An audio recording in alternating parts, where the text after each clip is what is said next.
皆さんこんにちは。手帳の時間です。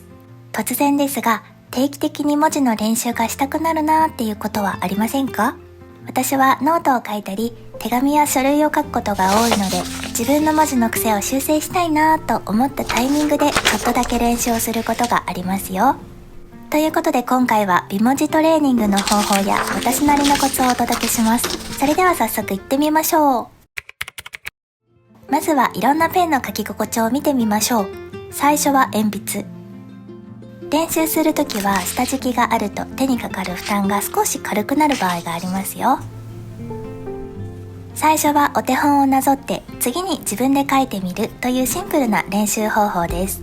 ちなみに今回使っているお手本はペン字の味方というサイトからお借りしました。無料で練習用紙をダウンロードできるサイトで、ひらがななどの基本はもちろん名言、格言などで楽しく文字の練習ができます。文字の練習って飽きるので楽しみながら練習できるのはすごく嬉しいですよね。今私はスタジオジブリ作品魔女の宅急便の名言で文字を書いています。お父さんお母さんお元気ですか？私も父もとても元気です。仕事の方も軌道に乗って少し自信がついたみたい。落ち込むこともあるけれど私この街が好きですというセリフ。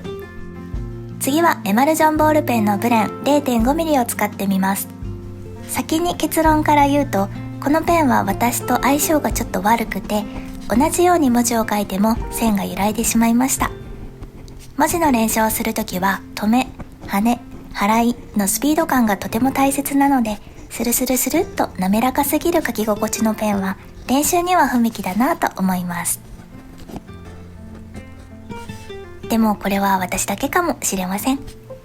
自分の中でこのペンだったら綺麗に書けるなというものに出会えたら、文字のトレーニングも楽しくなるはずです。多分自分の文字を書くスピードやリズム、テンポとインクの太さや出方、ペンの持ち方が微妙に関係してくると思うので、私の個人的な意見はあくまでも参考程度に聞いていただけると嬉しいです。次は無印良品のサラサラ×ゲルインキボールペン 0.5mm。 油性ボールペンと水性ボールペンのいいとこ取りのゲルインキボールペンは軽い力で濃くはっきりと文字が書けるのが特徴です。文字の練習をするにはぴったりのペンかもしれません。今回は無印良品のゲルインキを使っていますが、自分の手の大きさや筆圧、握り方にフィットしないと発色が良くても練習しにくいペンになってしまいます。持ち手にグリップがついているペンの方が実は長時間使用には向いています。最後は大好きなユニボールシグの 0.38mm です。こちらもゲルインキボールペン。0.5mm のペンで書いた後に 0.38mm を書くと文字がちょっと痩せて見えますね。いつも使っているペンなので文字の練習にも使っていきたいのですが、なんとなく太字のペンで書いた方が練習した感が出るし、何よりインクがドバドバ気持ちよく出て使っていて楽しいので、練習という目的ではこのペンは使わないようにしたいと思います。自分の持っているペンの中で書き比べをしてから練習を始めるというのもポイントなので、ぜひやってみてくださいね。文字トレーニングのタイミングで定期的にペンを比較していくのも楽しいなと思いました。文房具は日々改良されていくので、いろんなペンを使う楽しさがありますよね。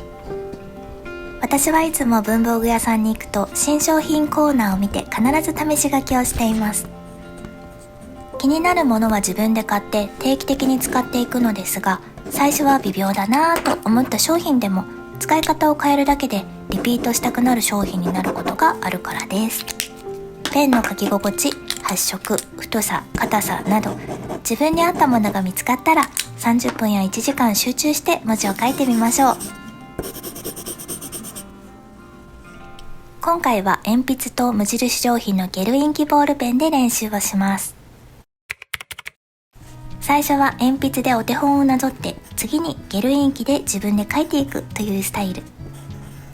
ペン字の見方では縦書き、横書き好きなものが選べるので、今回は大好きなスティーブ・ジョブズの名言を縦書きで練習しようと思います。ちょっと文章を読んでみますね。あなたの時間は限られている。だから他人の人生を生きたりして無駄に過ごしてはいけない。他人の意見が雑音のようにあなたの内面の声をかき消したりすることのないようにしなさい。これはスティーブ・ジョブズが生前2005年にアメリカのスタンフォード大学の卒業式で行ったスピーチの中の一文です。今も語り継がれるぐらいの伝説のスピーチになっています。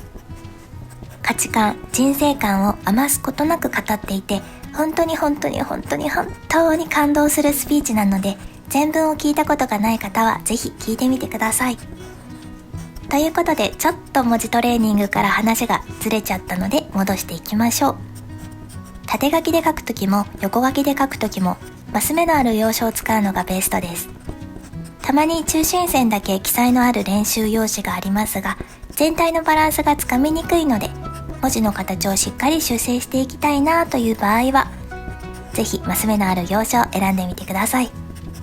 あと、文字のトレーニングでは、今の自分が楽しいと感じるというのが大切な部分になるかと思います。張り切って値段の高い文字の練習帳や通信講座に申し込んでも最後まで続かなかったという方もきっといますよね。努力とか根性で練習できる人はいいですが、私も含めてほとんどの人は難しいと感じるはずです。どうすれば楽しくなるかを一度考えてみるだけでも文字の上達スピードが上がっていく気がします。